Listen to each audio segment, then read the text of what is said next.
Genesis chapter 23, verse 1 through chapter 24, verse 51. Sarah lived 127 years. These were the years of the life of Sarah. And Sarah died at Kiriath-arba, that is Hebron, in the land of Canaan. And Abraham went in to mourn for Sarah and to weep for her. And Abraham rose up from before his dead and said to the Hittites, I am a sojourner and foreigner among you. Give me property among you for a burying place, that I may bury my dead out of my sight. The Hittites answered Abraham, Hear us, my lord, you are a prince of God among us. Bury your dead in the choicest of our tombs. None of us will withhold from you his tomb to hinder you from burying your dead. Abraham rose and bowed to the Hittites, the people of the land. And he said to them, If you are willing that I should bury my dead out of my sight, hear me and entreat for me Ephraim, the son of Zohar, that he may give me the cave of Machpelah, which he owns. It is at the end of his field. For the full price let him give it to me in your presence as property for a burying place. Now Ephraim was sitting among the Hittites, and Ephraim the Hittite answered Abraham in the hearing of the Hittites, of all who went in at the gate of his city. No, my lord, hear me. I give you the field, and I give you the cave that is in it. In the sight of the sons of my people, I give it to you. Bury your dead. Then Abraham bowed down before the people of the land, and he said to Ephraim, in the hearing of the people of the land, But if you will hear me, I give the price of the field. Accept it from me, that I may bury my dead there. Ephraim answered Abraham, My lord, listen to me. A piece of land worth 400 shekels of silver, what is that between you and me? Bury your dead. Abraham listened to Ephraim, and Abraham weighed out for Ephraim the silver, and he had named it in the hearing of the Hittites, 400 shekels of silver, according to the weights current among the merchants. So in the field, Ephraim of Machpelah, which was in the east of Mamre, the field with the cave that was in it, all the trees that were in the field throughout its whole area was made over to Abraham as possession in the presence of the Hittites, before all who went in at the gate of his city. After this, Abraham buried Sarah his wife in the cave of the field of Machpelah, east of Mamre, that is Hebron, in the land of Canaan. The field and the cave that is in it were made over to Abraham as property for a burying place by the Hittites. Now Abraham was old, well advanced in years, and the Lord had blessed Abraham in all things. And Abraham said to his servant, the oldest of his household, who had charge of all that he had, Put your hand under my thigh, that I may make you swear by the Lord, that God of heaven and God of the earth, that you will not take a wife for my son from the daughters of the Canaanites among whom I dwell, but will go to my country and to my kindred, and take a wife for my son Isaac. The servant said to him, Perhaps the woman may not be willing to follow me to this land. Must I then take your son back to the land from which you came? Abraham said to him, See to it that you do not take my son back there. The Lord, the God of heaven, who took me from my father's house and from the land of my kindred, and who spoke to me and swore to me, To your offspring I will give this land. He will send his angel before you, and you shall take a wife for my son from there. But if the woman is not willing to follow you, then you will be free from this oath of mine. Only you must not take my son back there. So the servant put his hand under the thigh of Abraham his master, and swore to him concerning this matter. Then the servant took 10 of his master's camels and departed, taking all sorts of choice gifts from his master. And he arose and went to Mesopotamia, to the city of Nahor. And he made the camels kneel down outside the city by the well of water at the time of evening, the time when women go out to draw water. And he said, O Lord, God of my master Abraham, please grant me success today, and show steadfast love to my master Abraham. Behold, I am standing by the spring of water, and the daughters of the men of the city are coming out to draw water. Let the young woman to whom I shall say, Please let down your jar that I may drink, and who shall say, Drink, and I will water your camels. let her be the one whom you have appointed for your servant Isaac. By this I shall know that you have shown steadfast love to my master." Before he had finished speaking, behold, Rebekah, who was born to Bethuel, the son of Milcah, the wife of Nahor, Abraham's brother, came out with her water jar on her shoulder.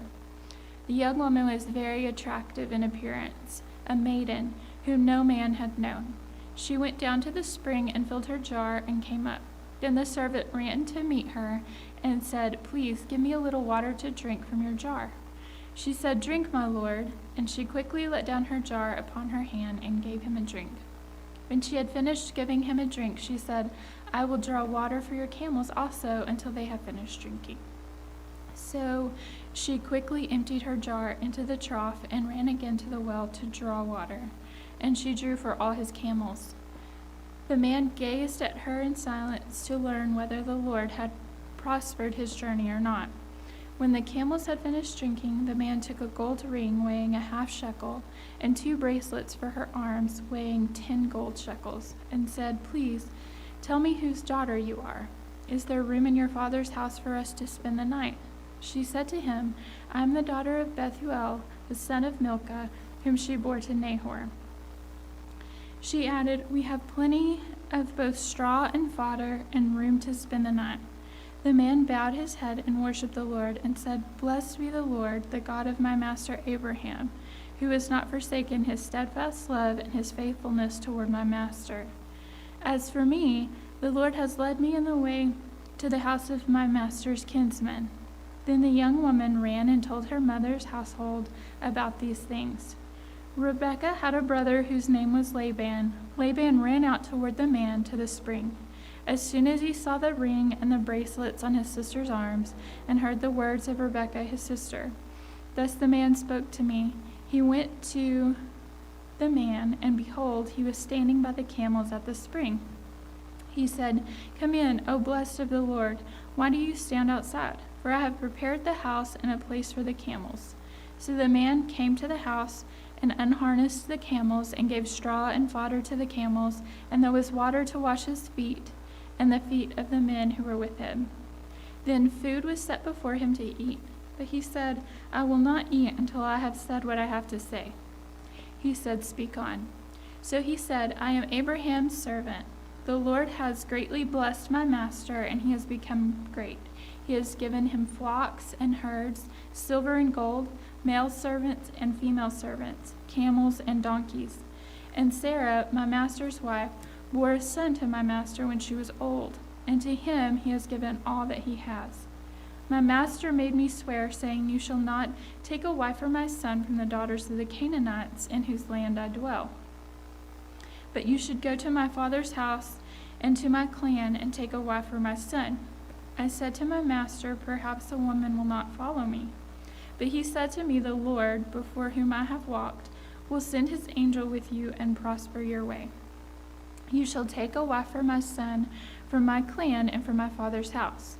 Then you will be free from my oath when you come to my clan, and if they will not give her to you, you will be free from my oath.'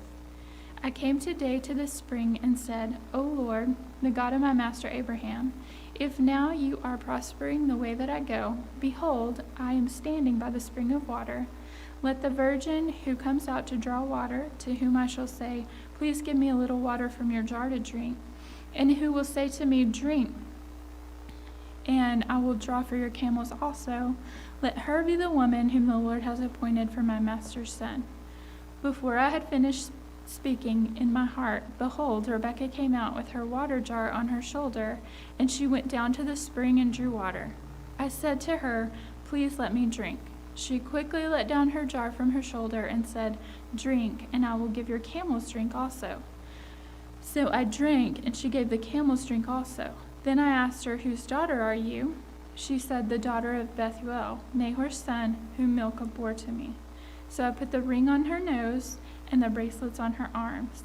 Then I bowed my head and worshipped the Lord and blessed the Lord, the God of my master Abraham, who led me by the right way to take the daughter of my master's kinsman for his son. Now then, if you are going to show steadfast love and faithfulness to my master, tell me, and if not, tell me, that I may turn to the right hand or to the left."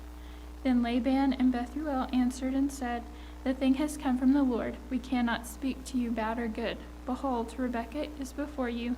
Take her and go, and let her be the wife of your master's son, as the Lord has spoken."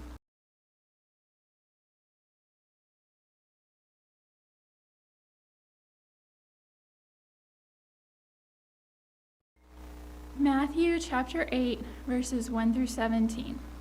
When he came down from the mountain, great crowds followed him, and behold, a leper came to him and knelt before him, saying, "Lord, if you will, you can make me clean." And Jesus stretched out his hand and touched him, saying, "I will, be clean." And immediately his leprosy was cleansed. And Jesus said to him, "See that you say nothing to anyone, but go, show yourself to the priest, and offer the gift that Moses commanded for a proof to them." When he entered Capernaum, a centurion came forward to him, appealing to him, "Lord, my servant is lying paralyzed at home, suffering terribly." And he said to him, "I will come and heal him." But the centurion replied, "Lord, I am not worthy to have you come under my roof, but only say the word, and my servant will be healed. For I too am a man under authority with soldiers under me. And I say to one, 'Go,' and he goes, and to another, 'Come,' and he comes, and to my servant, 'Do this,' and he does it." When Jesus heard this, he marveled and said to those who followed him, "Truly, I tell you, with no one in Israel have I found such faith. I tell you, many will come from east and west and recline at table with Abraham, Isaac, and Jacob in the kingdom of heaven, while the sons of the kingdom will be thrown into the outer darkness. In that place there will be weeping and gnashing of teeth." And to the centurion Jesus said, "Go, let it be done for you as you have believed." And the servant was healed at that very moment. And when Jesus entered Peter's house, he saw his mother-in-law lying sick with a fever. He touched her hand, and the fever left her, and she rose and began to serve him. That evening they brought to him many who were oppressed by demons, and he cast out the spirits with a word and healed all who were sick. This was to fulfill what was spoken by the prophet Isaiah. He took our illnesses and bore our diseases.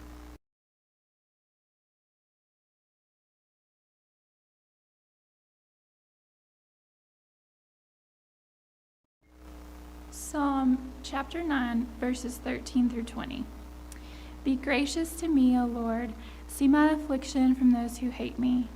O you who lift me up from the gates of death, that I may recount all your praises, that in the gates of the daughter of Zion I may rejoice in your salvation. The nations have sunk in the pit that they made. In the net that they hid, their own foot has been caught. The Lord has made himself known. He has executed judgment. The wicked are snared in the work of their own hands. The wicked shall return to Sheol, all the nations that forgot God. For the needy shall not always be forgotten, and the hope of the poor shall not perish forever. Arise, O Lord, let not man prevail, let the nations be judged before you. Put them in fear, O Lord, let the nations know that they are but men.